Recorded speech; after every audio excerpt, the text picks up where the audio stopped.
Al principio del culto tuvimos una lectura, el hermano Amós tuvo una lectura en Hechos capítulo 10, versículos 1 hasta el 8. Las sociedades bíblicas, esta porción la ha titulado Pedro y Cornelio.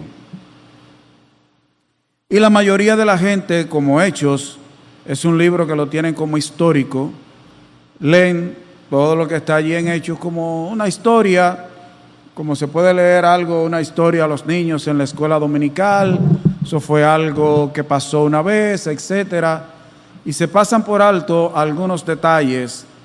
Yo no sé usted, hermano o hermana, pero cuando yo estoy estudiando la Biblia, yo me transporto a la época y al lugar. Yo me imagino la gente con los turbantes, con las túnicas y todo eso. Tuve que cambiar porque yo me lo imaginaba algunos en caballo y era en camello. Entonces tuve que cambiar la imaginación. Pero el asunto es que a veces nosotros venimos al libro de Hechos y simplemente vemos como que pasó algo, qué lindo, nos entretenemos, los niños se entretienen, pero eso es mucho más, está ahí para nuestra enseñanza. Y vamos a sacar algunas enseñanzas que están en este capítulo 10 del libro de los Hechos, que realmente algunos dicen que no debería llamarse el libro de los Hechos de los Apóstoles. Realmente el libro se llama Hechos, pero son los hechos de Dios, los hechos de Cristo por medio de ellos, pero ya se llama Hechos de los Apóstoles. El título del mensaje está en la misma porción: lo que es necesario que hagas, lo que es necesario que hagas. Vamos a orar. Señor, venimos ante tu presencia, nos postramos delante de ti, reconociendo nuestra incapacidad, reconociendo que todo lo que podemos hacer o tener es porque lo hemos recibido de ti. Dirígenos en esta noche tanto a mí en la presentación del mensaje como a los hermanos para reafirmar su fe y los amigos para que puedan llegar a la fe que es para salvación. Señor, habla en esta noche. Simplemente yo como predicador soy embajador, soy simplemente un heraldo, un mensajero. En todo la gloria es para ti. En el nombre de Jesús. Amén. Nosotros aquí en esta porción encontramos ciertamente a un personaje muy conocido, no era judío, era un personaje romano. El versículo 1 dice que había en Cesarea un hombre llamado Cornelio, centurión de la compañía llamada la Italiana. Pero les voy a dar algunas palabras. Cornelio proviene del latín cuerno, ya que ser un hombre de cuerno, o sea, un hombre que usaba cuernos o que era como un cuerno, era en sentido figurado una aspiración que tenían los antiguos guerreros que suponían que la forma de un cuerno los hacía invulnerables a las flechas que lanzaban los enemigos. Así que Cornelio lo que significaba era hombre de cuerno, un hombre hecho de un cuerno, a quien las flechas no le hacían ningún mal. Por eso es, hermanos, que cuando nosotros estudiamos la Biblia, tenemos que saber qué significan las palabras, los nombres en esa época, porque ahora ser un hombre de cuerno es otra cosa. Pero en esa época era hecho de un cuerno, del material de un cuerno, ese material duro, y que por lo tanto las flechas no le hacían daño. Un centurión era un capitán de 100 hombres. Y dice que pertenecía a una compañía llamada la Italiana. Eso, centurión y compañía en este caso, que se encuentra aquí en el Nuevo Testamento, son términos netamente militares de la época. Centurión, un capitán de 100. Una compañía era un grupo de 600 hombres. Quiere decir que una compañía tenía 6 centuriones. Este era un hombre, era una autoridad, era alguien que tenía poder, y recuerde que pertenecía al Imperio Romano. Uno de los ejércitos más temidos era el ejército de los romanos. Era bastante temido porque eran muy sanguinarios. Ellos sí, cuando conquistaban un país, ellos permitían que la gente del país siguiera practicando sus costumbres, su religión. Y si la gente se rendía, ellos prácticamente lo que hacían era que invadían el país, establecían autoridades, dejaban unos cuantos soldados y se iban. Ahora, la ciudad que cometía el gravísimo error de hacerle frente al ejército romano, cuando ellos entraban a la ciudad, no dejaban con vida absolutamente ninguna persona. Los niños los estrellaban en peñas, los dejaban caer desde colinas o los lanzaban hacia arriba para apararlos con la punta de las lanzas. Eso eran los romanos. Sin embargo, este hombre que estaba en una posición de autoridad, comandaba 100 hombres, que pertenecía a un ejército sanguinario. Dice el versículo 2, que Cornelio era un hombre piadoso y temeroso de Dios con toda su casa, y que hacía muchas limosnas al pueblo y oraba a Dios siempre. Wow, este hombre parecía evangélico. Tremendo. Piadoso, el término piadoso, reverente, devoto, respetuoso de Dios, temeroso, reverente y respetuoso de Dios. Son palabras con un significado parecido, pero dice que era con toda su casa y que hacía muchas limosnas al pueblo. Donde quiera que el temor de Dios reine en el corazón, se manifestará en obras de caridad y de la piedad, sin que una cosa excluya a la otra. Toda persona que dice que es temerosa de Dios, aún no sea una persona cristiana, sino es una persona que es inclinada a las cosas religiosas, le gusta ese estilo de vida, es una persona que va a estar inclinada a hacer cosas para bien, aún sea una persona no lavada por la sangre de Cristo. Pero hay una diferencia en su vida con respecto a otros que son indiferentes a las cosas de Dios. Cornelio creía la verdad de la palabra de Dios hasta donde él la entendía y hasta donde Dios había mostrado. Era el Antiguo Testamento lo que él conocía, aunque no tenía fe en Cristo, aunque no tenía fe para salvación. Pero el Espíritu Santo estaba obrando en su vida. Sigue diciendo el versículo 3 y 4, este vio claramente en una visión como a la hora 9 del día, esa era ya las 12, las 3 de la tarde, dice que un ángel de Dios entraba donde él estaba y le decía, Cornelio. Él, mirándole fijamente y atemorizado, dijo, ¿qué es, Señor? Y le dijo, tus oraciones y tus limosnas han subido para memoria delante de Dios. Ahora, observe que este versículo 4 no dice que sus oraciones y sus limosnas lo habían salvado. No dice eso el versículo.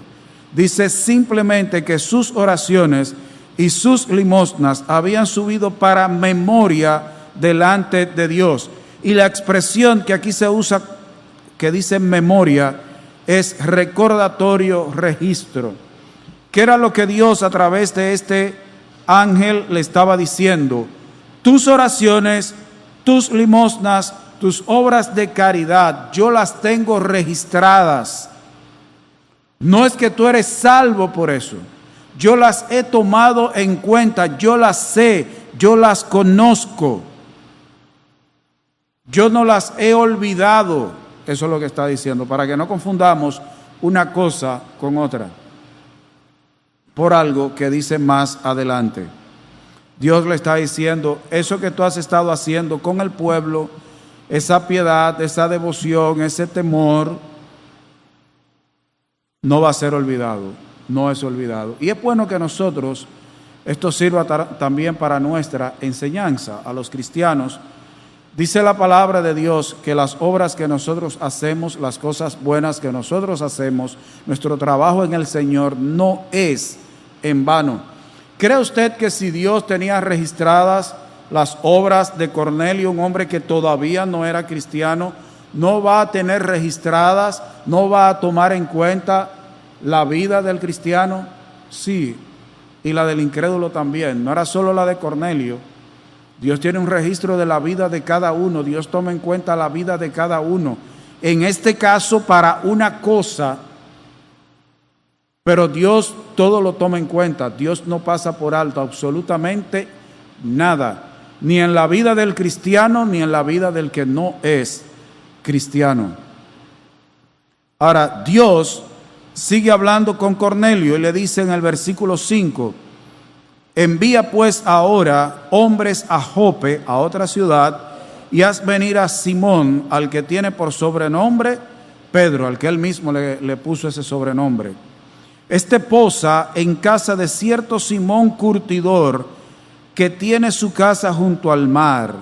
Él te dirá lo que es necesario que hagas. De ahí el título del mensaje, lo que es necesario que hagas.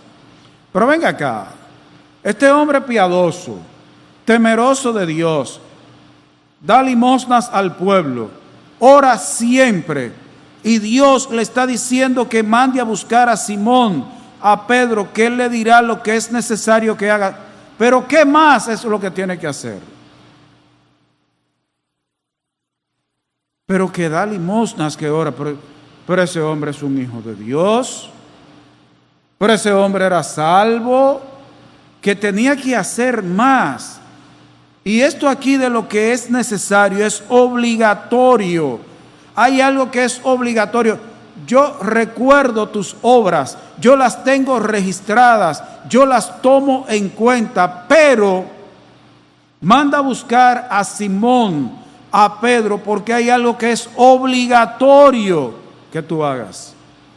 Pero también la expresión significa conveniente. Y conveniente no es lo que a nosotros nos gusta, sino lo que necesitamos. Porque nosotros en el uso del lenguaje decimos, eso no me conviene, ¿no? No te gusta, pero te conviene, porque lo que conviene es lo que es mejor para la persona. Y el Señor le dice, Él te dirá lo que es necesario que hagas. Dios está hablando a un hombre religioso, piadoso, que daba limosnas al pueblo, pero Él le está diciendo que sus obras no son suficientes para la salvación. Necesitaba que le dijeran lo que era obligatorio, conveniente, necesario y un deber que Él hiciera. Eso es asombroso, ¿verdad que sí? Porque el común de la gente dice, no, pero ya con eso está bueno, pero ¿y qué más?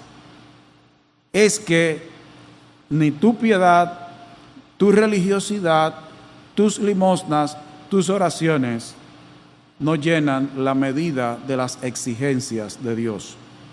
Solo hay una cosa que llena los estándares de Dios, las exigencias de Dios.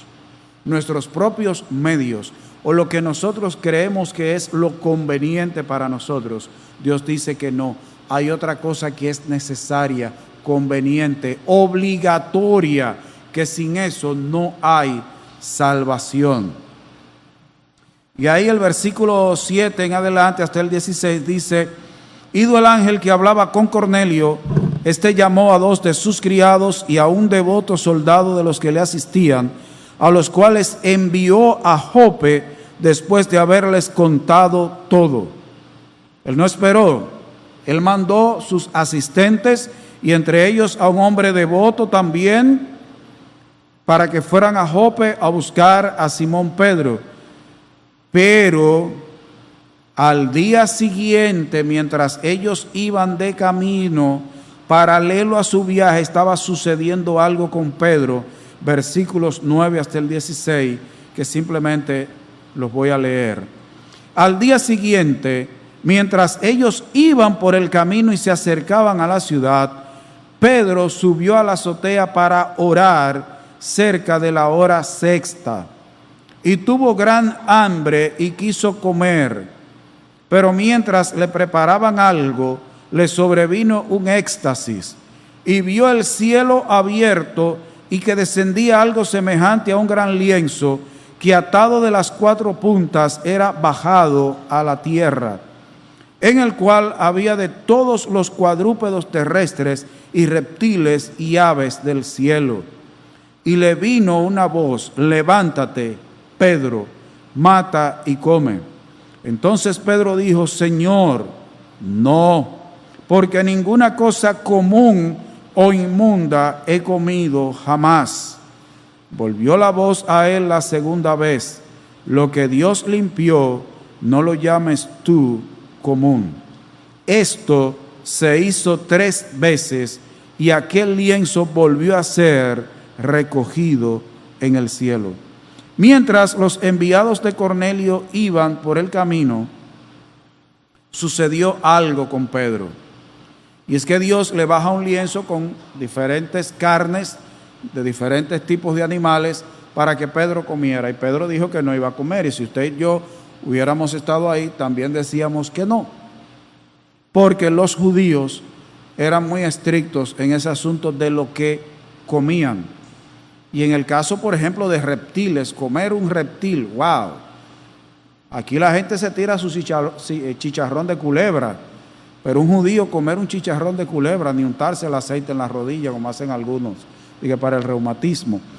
Pero esto que Dios le estaba mostrando a Pedro iba mucho más allá que lo que Él les había mandado anteriormente. Ya esto tiene un componente espiritual.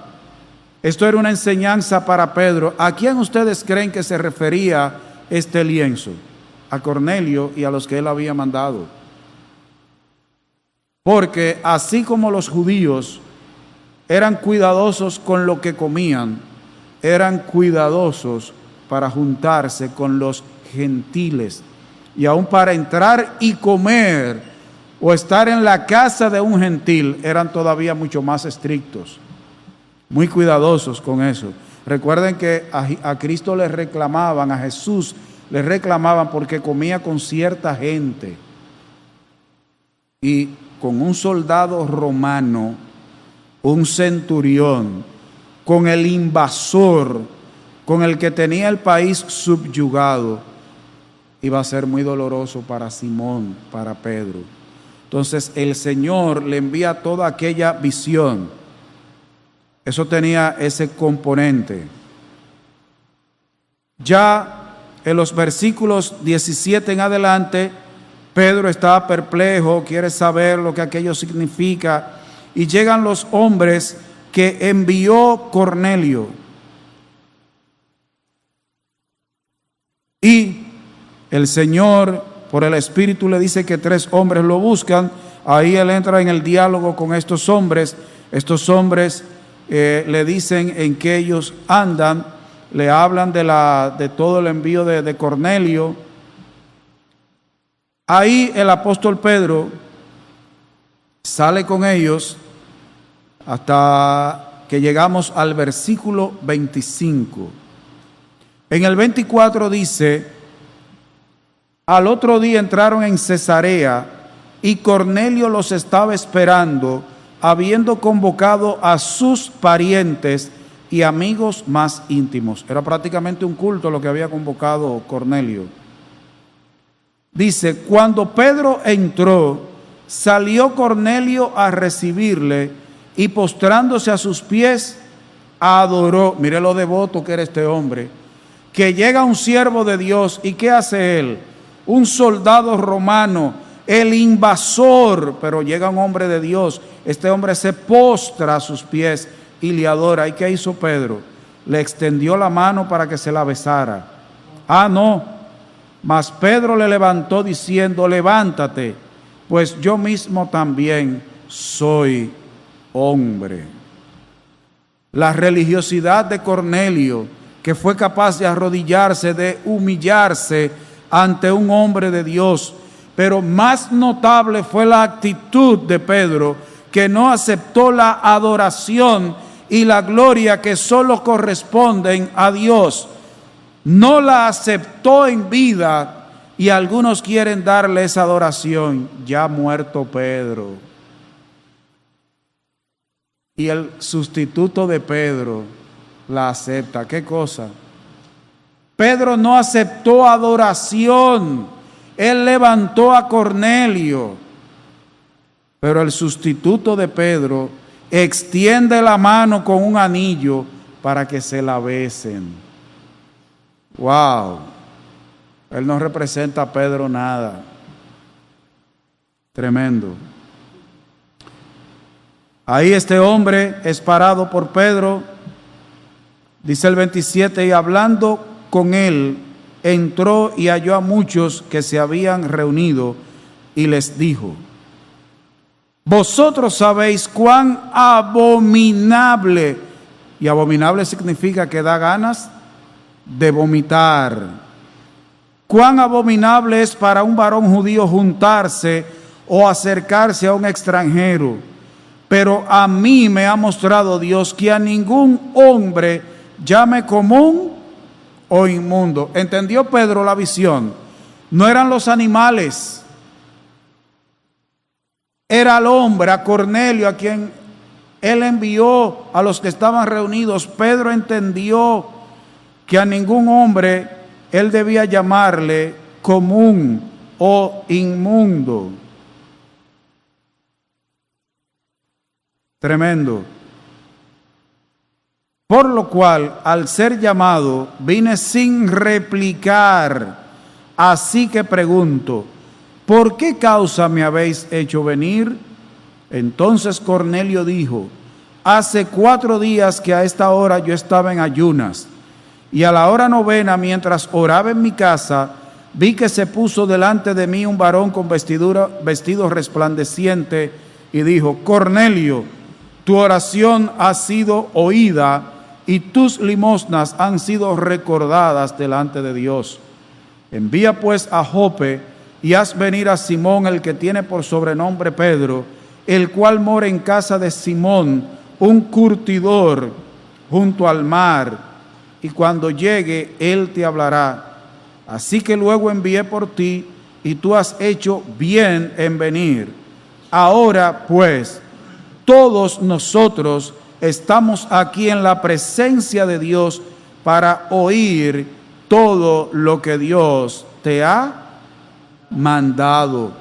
Usted nota la actitud de Cornelio. ¿Por qué él había mandado a buscar a Pedro conforme a lo que el ángel le había dicho? ¿Por qué había reunido a toda esa gente, a su familia y a gente íntima de él?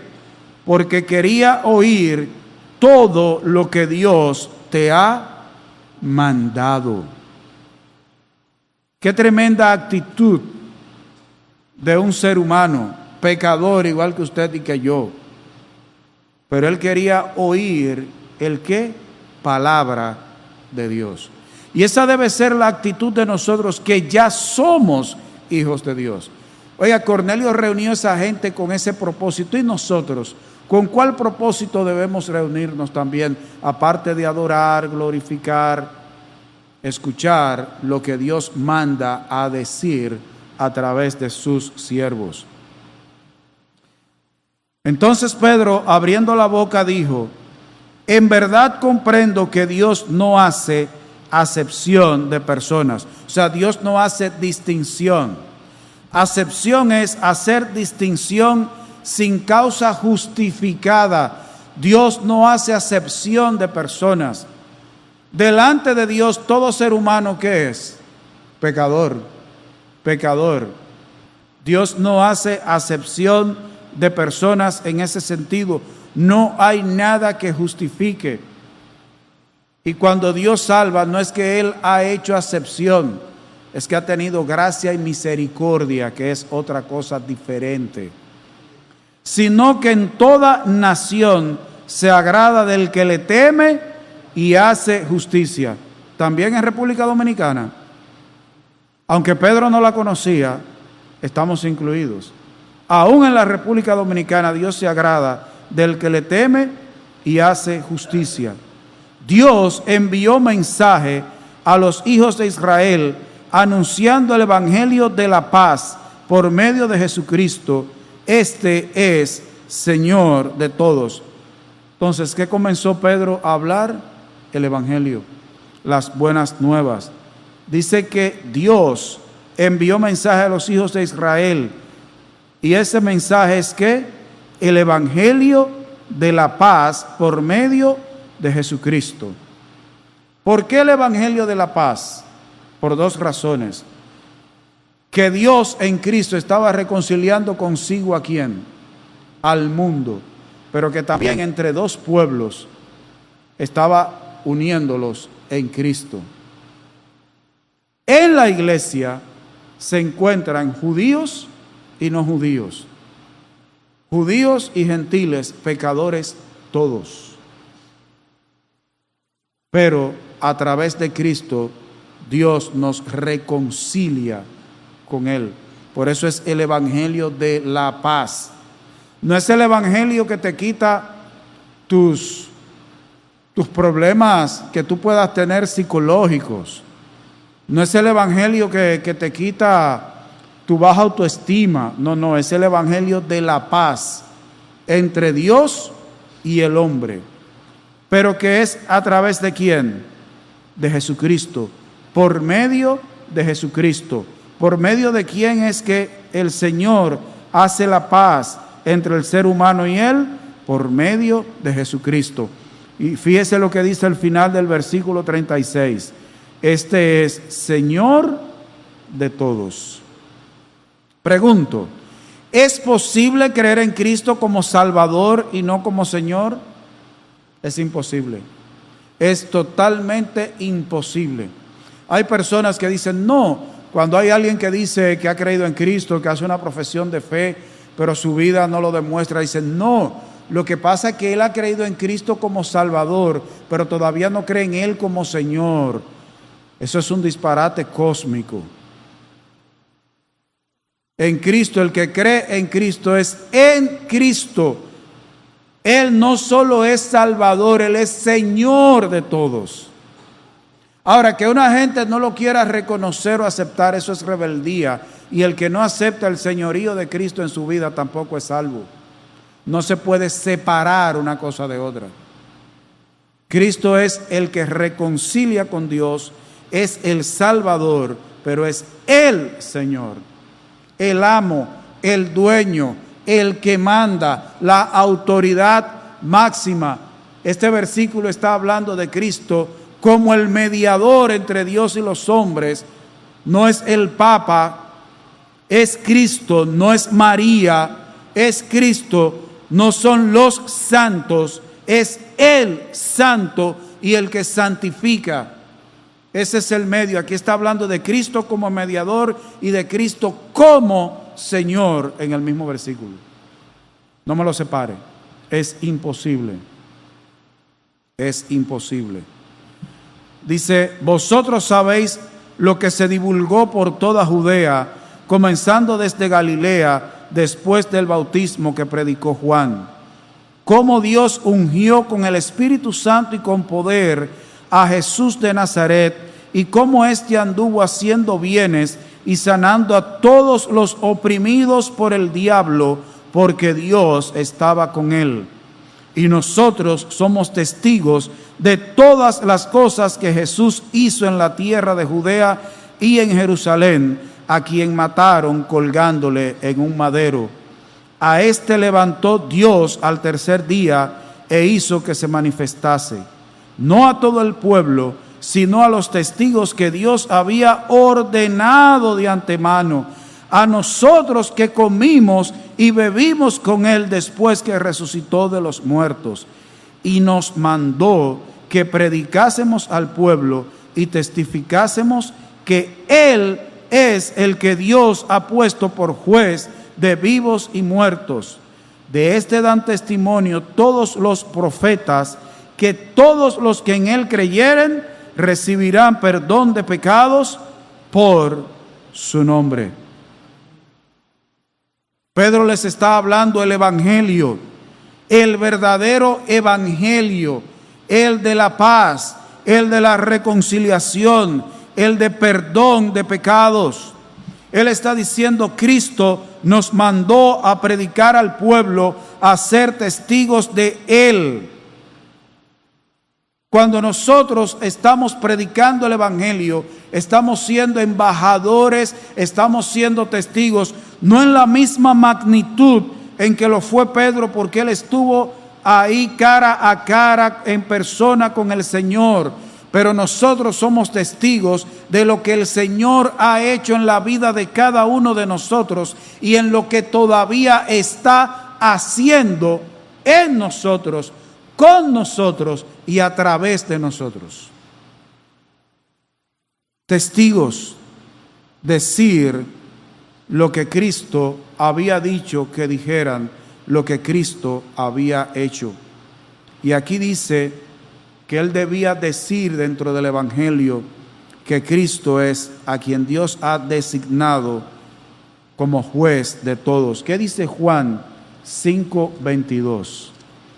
Porque el Padre a nadie juzga, sino que todo el juicio dio ¿a quién? Al Hijo. Al Hijo. ¿Sabe quién es que va a juzgar?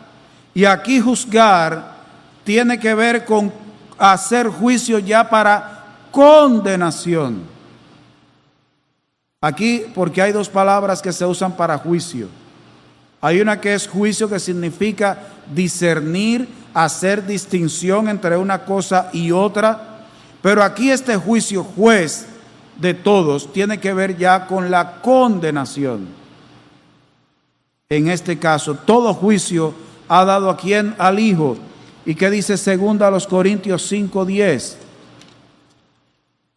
2 Corintios capítulo 5 versículo 10. Porque es necesario que todos nosotros comparezcamos ante el tribunal de Cristo para que cada uno reciba lo que haya hecho mientras estaba en el cuerpo, sea bueno o sea malo.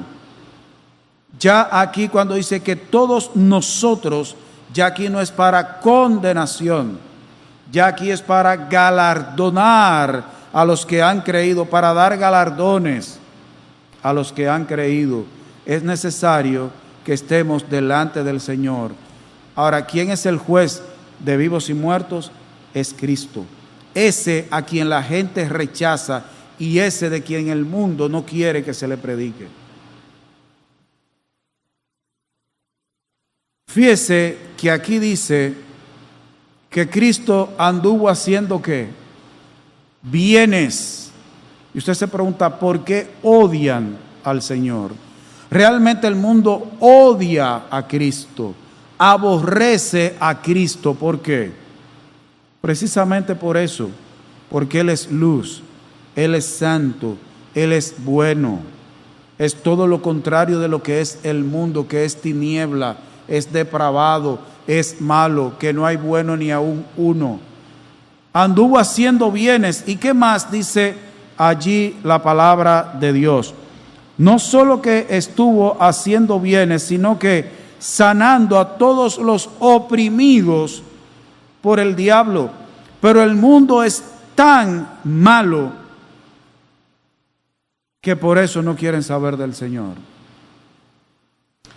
¿Qué hizo una familia cuando Pedro ordenó que los demonios salieran de una joven que adivinaba? La familia se sintió contenta, gozosa, no se molestó con él porque esa joven le daba ganancia. Fíjese hasta dónde llega la pecaminosidad, que a la gente le gusta el mal, le gusta lo malo, le gusta lo diabólico.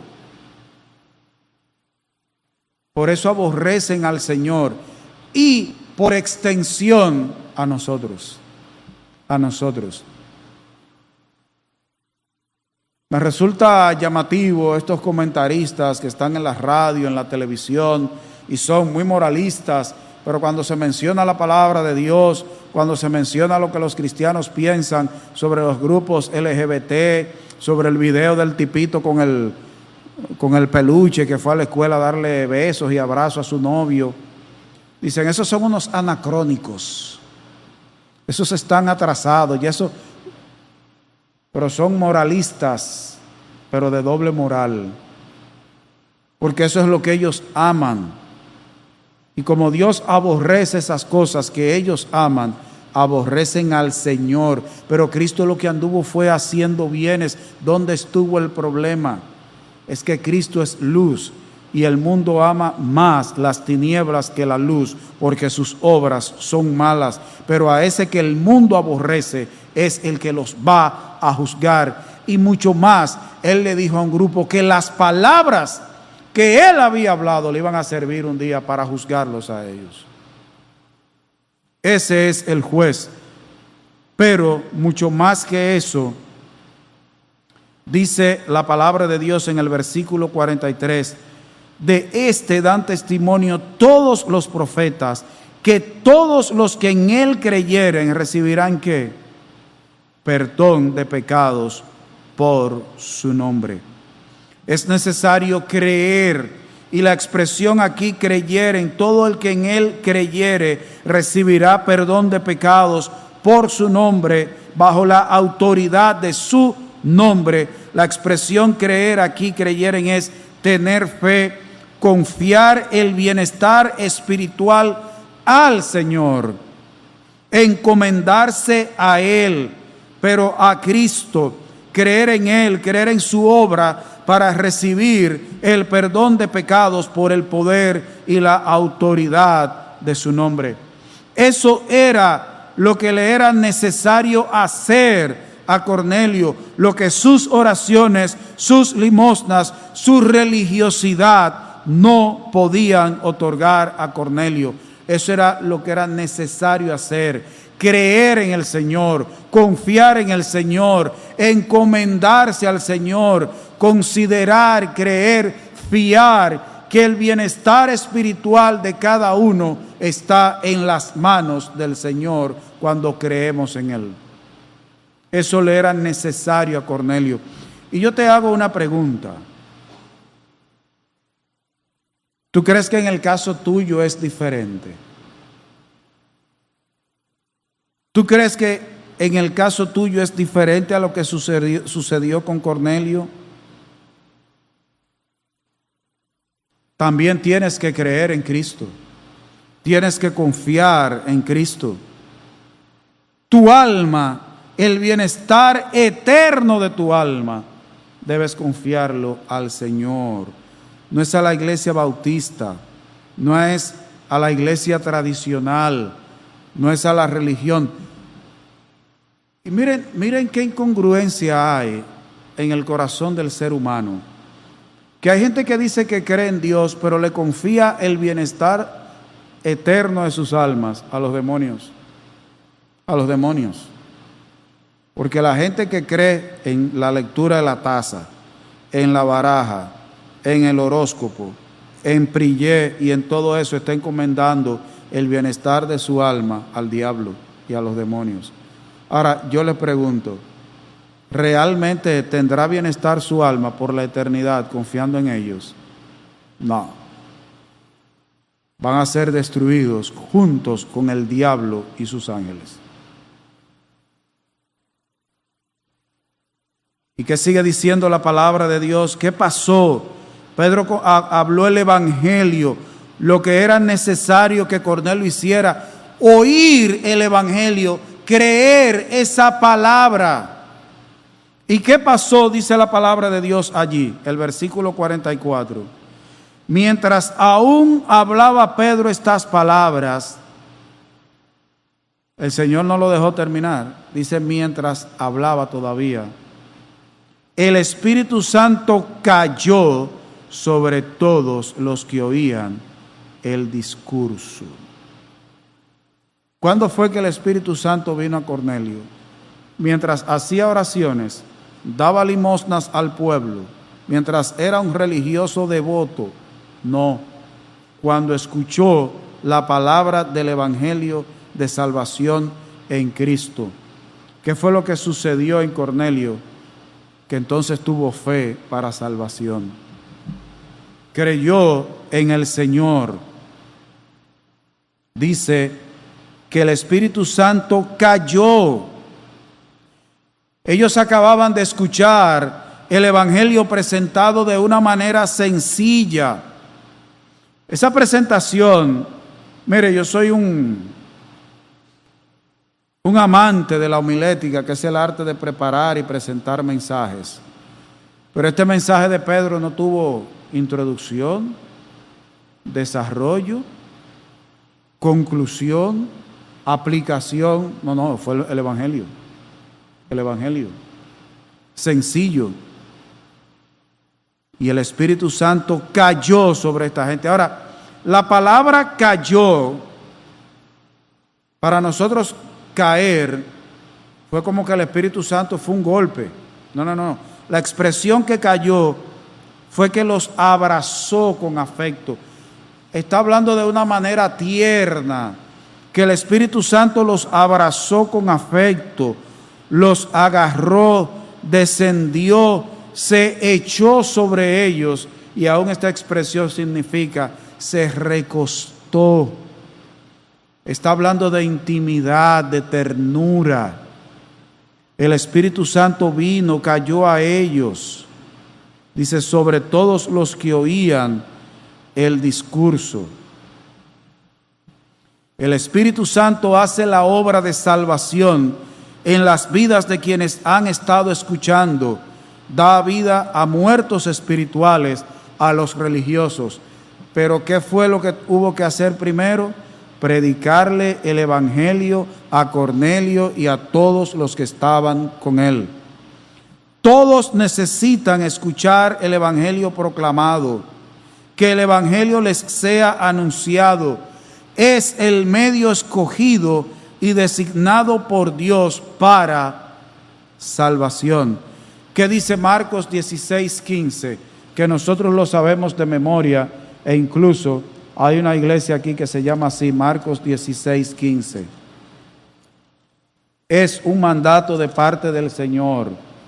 Y les dijo, id por todo el mundo y predicad el Evangelio a toda criatura. ¿Qué es lo que hay que hacer con toda criatura? Predicarle el Evangelio. ¿Qué es lo que tiene que hacer? Es necesario que haga toda criatura, que oiga el Evangelio y crea el Evangelio. Es necesario, es una necesidad. ¿Y qué dice 1 Corintios 1:21? La primera carta de Pablo a los Corintios, capítulo 1, versículo 21. Pues ya que en la sabiduría de Dios el mundo no conoció a Dios mediante la sabiduría, agradó a Dios salvar a los creyentes por la locura de la predicación. Por eso que el mundo llama locura, por eso que el mundo llama atraso, por eso que el mundo llama anacrónico, desfasado en el tiempo. Es que a Dios le place salvar cuando se predica, se proclama, se anuncia el Evangelio. No es con otra cosa, es necesario lo que tienes que hacer, lo que es necesario que hagas. Escuchar el Evangelio. Ahí el Espíritu Santo vino a ellos, cayó sobre ellos, vino a morar en ellos, pero tuvieron que escuchar el Evangelio. Hermanos, debemos tener mucho cuidado. Nosotros a veces vemos personas religiosas, aún gente que puede asistir aquí a los cultos, y le decimos, no, porque a ti no te hace falta mucho. No, a usted le hace falta todo. No me le diga que no le hace falta mucho. Es todo. Porque el ser humano lo que necesita es escuchar el Evangelio y creer el Evangelio. El casi cristiano. ¿Usted sabe lo que es el casi cristiano? Perdido, un impío. El casi cristiano se va para el infierno. O se es o no se es. Pero tengamos cuidado, porque a veces le damos la sensación a la gente de que lo que te falta es como una basurita. O sea, no, para ti no te falta nada. Una mojiganguita vieja. No, es todo lo que Dios ha designado que el ser humano escuche para que sea salvado. El Evangelio de la paz. El Evangelio de salvación. Hay que tener mucho cuidado. Y no es que la gente se cambie para la iglesia. No es que usted venga a servir aquí a esta iglesia, no, es que usted sea hijo de Dios. Sea hijo de Dios. ¿Y qué pasó con los que habían ido con Pedro? Cuando vieron lo que había acontecido con el Espíritu Santo y esta gente, versículos 45 y 46. Y los fieles de la circuncisión que habían venido con Pedro se quedaron atónitos de que también sobre los gentiles se derramase el don, el regalo del Espíritu Santo, porque los oían que hablaban en lenguas y que hacían, magnificaban a Dios. No solo hablaban en lenguas, magnificaban, glorificaban, engrandecían, loaban, alababan a Dios. Y ellos se quedaron asombrados. Realmente los cristianos judíos en sus inicios pensaban que la salvación era solo para ellos. Por eso hubo algunas controversias. Y fíjese cómo ellos se asombran. Y entonces Pedro, ya aquí en el versículo 47 dice, entonces respondió Pedro, ¿puede acaso alguno impedir el agua para que no sean bautizados estos que han recibido el Espíritu Santo también como nosotros? Pedro de inmediato propuso el bautismo para estas personas. El Espíritu Santo cayó sobre otros, o no que cayó, se manifestó también hablando en lenguas, de manera que podían darse cuenta que esa gente había creído antes de que fueran bautizados. Después que eran bautizados. En este caso, el Espíritu Santo se manifestó antes de que esta gente fuera bautizada. Nosotros encontramos porciones que dicen que después que fueron bautizados, hablaron en lenguas, dando a entender que habían recibido el Espíritu Santo. Era una manera de Dios mostrar que eran verdaderos creyentes. Pero en este caso el Espíritu Santo se manifestó en ellos, en estos que habían creído antes de ser bautizados. Hoy es más difícil a la hora de decidir bautizar a una persona, porque Dios hoy en día no está manifestándose ya de esta manera que lo hacía en los inicios de la iglesia. Al principio, en los inicios de la iglesia, Dios con propósitos soberanos manifestaba, daba a conocer quienes habían creído utilizando el método, y no siempre, pero lo encontramos muy a menudo en el libro de los Hechos, con gente que hablaba en lengua. Ahora, hoy nosotros debemos ser más cuidadosos a la hora de decidirnos a bautizar a una persona. Y hay gente que dice, pero ¿por qué tenemos que esperar? Realmente se puede bautizar de inmediato. Pero nosotros escogemos esperar para que entienda, porque otra cosa, mucha de esta gente conocía lo que era el bautismo, porque de hecho ya lo habían visto ser practicado anteriormente, aunque no dentro del cristianismo, pero sí dentro del judaísmo o de alguna otra religión. Nosotros en este sentido utilizamos de prudencia, pero si una persona se bautiza en agua, de inmediato tampoco se está pecando con eso. Lo único que si la persona realmente no ha creído, ese bautismo le sirve absolutamente de nada.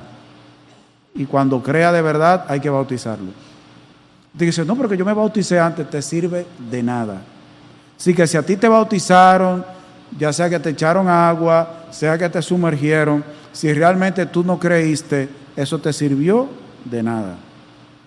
Simplemente fue un rito vacío para ti, sin ningún tipo de significado. El bautismo tiene significado en las vidas de aquellos que creen, no para salvación. Eso tiene un significado que ahora no me voy a poner a explicarlo, pero yo espero que los hermanos entiendan, porque así no hay que dar una clase de doctrina aparte. Pero esta gente fueron bautizados de inmediato. Así que nosotros encontramos aquí en estos versículos que el Señor le dijo a Cornelio que mandara a buscar a Pedro. Él te dirá lo que es necesario que haga. Pedro le anunció el mensaje del Evangelio, el Evangelio de la paz, le habló de Cristo como juez, le habló de Cristo como Señor, le habló de Cristo, el medio que Dios ha escogido para el perdón de los pecados, el medio que Dios ha escogido para dar salvación y vida eterna. No importa que tú seas una persona religiosa, no importa a la iglesia que tú asistas, no importa el rito que tú practiques, no importa que tú eches dinero en las ofrendas cuando se recogen, no importa que tú des dinero a los pobres. Es necesario que tú creas el Evangelio. Es necesario que creas en Cristo, pero no de una manera intelectual, sino con fe para salvación. Que tú confíes en el Señor como el único que te puede salvar, el único que te puede reconciliar con Dios. Es necesario que esta noche tú pongas tu vida, tu seguridad eterna en las manos de Cristo. No importa que asistas a esta iglesia, no importa si cantas con nosotros, si todavía no has creído el Evangelio, si todavía no has confiado en Cristo, si todavía no estás descansando en las manos del Señor, estás confiando en tus propios medios para ganar la salvación o el amor de Dios, tienes que creer en Cristo. Estás perdido, estás perdida, sin Dios, sin esperanza, aunque seas bautista. Vamos a orar. Señor, gracias por la enseñanza que encontramos en este capítulo 10 del libro de los Hechos. Señor, yo espero que el Espíritu Santo haya hablado a cualquiera que en esta noche todavía no haya creído en Cristo, no haya puesto su confianza, no haya recibido esa vista espiritual para poder entender que solo Cristo hace la paz entre tú y esa persona.